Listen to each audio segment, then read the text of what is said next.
नमस्कार दोस्तों, दिन भर की अंतर्राष्ट्रीय खबरों में आपका स्वागत है। आज के इस वीडियो में हम आपको देश और दुनिया की 3 ऐसी खबरों के बारे में बताएंगे जिसे सुनने के बाद आपको अपने भारतीय होने पर गर्व होगा। बात करें इस वक्त की सबसे बड़ी हाईलाइट की तो भारत के लिए एक बहुत ही अच्छी खबर सामने निकल कर आ रही है। खबर यह है कि जीडीपी के मामले में जापान और जर्मनी जल्द होंगे भारत के पीछे। रॉकेट की रफ्तार से $4 ट्रिलियन के करीब पहुंची भारत की इकोनॉमी, जिससे देख बड़े बड़े देशों के हालत खराब हो चुकी है और खासकर चीन की, जो भारत से हमेशा से ही दुश्मनी करता आया है, क्योंकि भारत जल्द ही दुनिया की तीसरी सबसे बड़ी इकोनॉमी बनने वाली है। तो इसी बात पर आप वीडियो को एक लाइक करके चैनल को जरूर सब्सक्राइब कर ले। दोस्तों, भारत जिस रफ्तार के साथ तेजी से ग्रो कर रहा है उसे देखकर दुनिया एकदम चौंक गई है, क्योंकि कोरोना काल में जहां भारत की ग्रोथ रेट माइनस में चला गया था, वहीं अब भारत दुनिया की सबसे फास्टेस्ट ग्रोइंग कंट्री में से एक बना हुआ है। कोरोना काल के बाद जहां दुनिया की इकोनॉमी नीचे की ओर जा रही है, वहीं भारत की ग्रोथ रेट देखकर दुनिया भर के देशों में हलचल मच गई है। दोस्तों, इसी महीने के 1 जुलाई को IMF डाटा के आधार पर दुनिया की सबसे बड़ी अर्थव्यवस्थाओं की लिस्ट जारी की है। इसके अनुसार भारत की GDP $3,942 बिलियन पर पहुंच चुकी है, यानी $3.94 ट्रिलियन। अब कभी भी यह $4 ट्रिलियन के लेवल को पार कर सकती है। दुनिया की टॉप 5 इकोनॉमी में भारत इस समय 5वें स्थान पर है। भारत से ऊपर चौथे स्थान पर जापान है। जापान की GDP $4,112 बिलियन है। चूंकि भारत की GDP ग्रोथ रेट बड़ी बड़ी इकोनॉमी में सबसे ज्यादा है, इसलिए भारत की GDP जल्द ही जापान को पार कर जाएगी और दुनिया की चौथी बड़ी अर्थव्यवस्था बन जाएगी। जापान से ऊपर तीसरे स्थान पर जर्मनी है। इसकी GDP $4,590 बिलियन है, यानी हमें दुनिया की तीसरी सबसे बड़ी इकोनॉमी बनने में भी कोई बहुत ज्यादा वक्त नहीं लगने वाला है। इसके बाद दुनिया की दूसरी सबसे बड़ी इकोनॉमी चीन है, जिसकी GDP $18,536 बिलियन है। टॉप पर मौजूद अमेरिका की GDP $8,783 बिलियन है। उम्मीद लगाई जा रही है कि भारत 2 वर्ष के भीतर यानी 2027 के पहले दुनिया की सबसे बड़ी इकोनॉमी में सुमार तीसरे स्थान पर अपना जगह बना लेगा। दूसरी सबसे बड़ी हाईलाइट की बात करें तो यह फ्रांस की ओर से भारत को एक सुनहरा मौका दिया जा रहा है, क्योंकि अब राफेल का ठिकाना भारत बनने जा रहा है। दोस्तों, फ्रांसीसी कंपनी डसॉल्ट एविएशन यूपी में प्लांट लगाने जा रहा है। इसके लिए फ्रांस ने लड़ाकू विमान बनाने वाली कंपनी डसॉल्ट एविएशन को मंजूरी दे दी है। राफेल लड़ाकू विमानों का भारत में निर्माण के लिए उत्तर प्रदेश के जेवर एयरपोर्ट के पास एक जमीन का अधिग्रहण करने की प्रक्रिया भी लगभग पूरी हो गई है। फ्रांसीसी विमान कंपनी डसॉल्ट एविएशन भारत के मिराज 2000 और राफेल लड़ाकू विमानों के रखरखाव, मरम्मत और ओवरनल यानी MRO सुविधा के लिए जेवर अंतर्राष्ट्रीय हवाई अड्डे के पास अपना प्लांट लगाने जा रही है। इससे देश में राफेल लड़ाकू विमानों के सबसे उन्नत और शक्तिशाली फाइटर जेट के लिए एक प्लेटफॉर्म तैयार होगा, ताकि भारतीय वायुसेना की लंबे समय से लंबित लगभग 100 ट्विन इंजन मल्टीरोल लड़ाकू विमानों की आवश्यकता को पूरा किया जा सके। इसके लिए फ्रांसीसी सरकार से आवश्यक मंजूरी मिल चुकी है, लेकिन इस बात से एक देश को बहुत बुरा लगा और वह देश है चीन। जी हां दोस्तों, चीन जो यह कभी नहीं चाहता कि फ्रांस की कंपनी डसॉल्ट एविएशन भारत में अपना प्लांट सेटअप करके वहां राफेल फाइटर जेट का निर्माण करें। और चीन इसीलिए इतना भौंक रहा है कि क्योंकि वह जानता है कि भारत के पास नया राफेल आ जाने से भारत की हवाई शक्ति कई गुना बढ़ जाएगी। लेकिन फ्रांस के इमैनुएल मैक्रो सरकार और डसॉल्ट ने भारतीय वायुसेना की मांग को पूरा करने के लिए स्थानीय रूप से सोर्स किए गए घटकों के साथ में इंडिया को बढ़ावा देने का ऐलान किया है।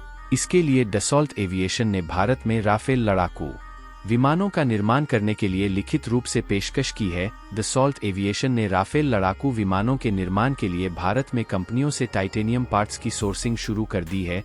भारत में राफेल लड़ाकू विमानों का निर्माण दोनों करीबी सहयोगियों के लिए फायदेमंद है, क्योंकि डसॉल्ट के पास पहले से ही क्रोएशिया, ग्रीस, सर्बिया, मिस्र, कतर, UAE और इंडोनेशिया से लगभग 300 लड़ाकू विमानों के ऑर्डर है और भारत के लिए अतिरिक्त विमान बनाने की क्षमता नहीं है। फ्रांसीसी कंपनी लड़ाकू विमानों की आपूर्ति के लिए सऊदी अरब के साथ भी बातचीत कर रही है और फ्रांसीसी वायुसेना ने उससे 42 और राफेल मांगे हैं। भारतीय वायुसेना पहले से ही हैमर और स्कल्प मिसाइलों के साथ 36 राफेल लड़ाकू विमानों का चालन कर रही है, जबकि भारतीय नौसेना वर्तमान में INS विक्रांत विमानवाहक पोत के लिए 26 मेरीटाइम स्ट्राइक राफेल के मूल्य पर बातचीत कर रही है। भारत के अलावा एयरबेस में राफेल के लिए पहले से ही बेस मेंटेनेंस डिपो, मरम्मत, प्रशिक्षण और सिमुलेटर चूंकि लड़ाकू विमानों और इंजनों के निर्माण की अवधि दशकों से अधिक है, ऐसे में मोदी सरकार ने फ्रांस की स्थिर लाइसेंसिंग नीति से भी आश्वासन लिया है, जो सुनिश्चित करेगी कि कोई अड़चन न आए। दोस्तों, अगली जो हम आपको खबर बताने जा रहे हैं, उसे सुनकर आपको विश्वास ही नहीं होगा कि भारत ऐसा भी कर सकता है। दरअसल भारत में अरबों डॉलर के रूसी जेट AU-57 का रास्ता बंद हो गया है। जी हां दोस्तों, दोस्त पुतिन को मोदी सरकार ने एक जोर का झटका दिया है। रूस ने भारी उम्मीद लगा रखी थी कि भारत एक ना एक दिन उसके 5th generation fighter jet AS-57, जिसे महाशक्तिशाली माना जाता है, उसे खरीदने के लिए जरूर हामी भरेगा और उसे अरबों डॉलर का भारतीय डिफेंस डील हासिल होगा। लेकिन मोदी सरकार ने AMCA यानी advance medium combat aircraft program को मंजूरी देकर व्लादिमीर पुतिन के मंसूबों पर पानी फेर दिया है। दरअसल सुरक्षा पर कैबिनेट समिति ने AMCA डिजाइन को मंजूरी दे दी है और इस प्रोग्राम के लिए 1.8 अरब डॉलर का भारी भरकम बजट भी जारी किया है।